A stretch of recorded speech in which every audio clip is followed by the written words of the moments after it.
નમસ્કાર મિત્રો, વિડીયોમાં તમારું સ્વાગત છે। જે હા મિત્રો, અત્યારે હાલના મોટા અને મહત્વના સમાચાર સામે આવી રહ્યા છે। તો રાજકોટ શહેરમાં દિવાળીના તહેવારમાં પોલીસ અને રાઉન્ડ ધ ક્લોક પેટ્રોલિંગ ચુસ્ત બંદોબસ્ત વચ્ચે મોડી રાત્રિના શહેરના 150 ફૂટ રિંગ રોડ પર આવેલ આંબેડકર નગરના કાર બાઇકને અડબેટે લેતા સર્જાયેલા સામાન્ય અકસ્માતમાં વાહન સરખું ચલાવવા બાબતે ઠપકો આપતા મોડી રાત્રિના ઘાતકી હથિયારો સાથે બે જૂથ વચ્ચે શસ્ત્ર ધીંગાણામાં ઘટના સ્થળે જ એક જ પરિવારના બે સગા ભાઈ તેમજ સામે પક્ષે એક વ્યક્તિ સહિત ટ્રિપલ હત્યાના બનાવે સનસનાટી મચાવી દીધી છે।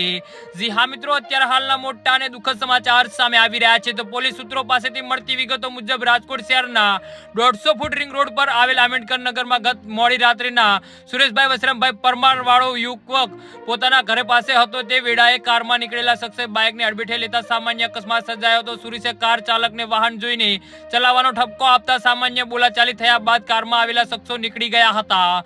જી હા મિત્રો, ત્યારબાદ રાત્રિના 2 વાગ્યા આસપાસ ફરી ધોકા, સરી, પાઇપ જેવા ઘાતકી હથિયારો સાથે આવેલા 5 થી 7 વ્યક્તિઓએ સુરેશભાઈ પરમાર અને તેના ભાઈ વિજય પરમાર, ભાઈ જગદીશ પરમાર અને વિજયના પત્ની હંસાબેન તેમજ પુત્ર સુધીર અને માતા પિતા સાથે ગાળાગાળી કરીને ઘાતકી હથિયારો સાથે ખૂની હુમલો કરતા બંને પક્ષમાં શસ્ત્ર ધીંગાણું સર્જાયું હતું। જી હા મિત્રો, તો આના વિશે તમારું શું કહેવું છે તો નીચે મારી કમેન્ટ બોક્સમાં જરૂરથી જણાવજો અને અમારી યુટ્યુબ ચેનલને સબસ્ક્રાઇબ કરવાની ભૂલતા નહીં। વિડીયો પૂરો જોવા બદલ તમારો આભાર।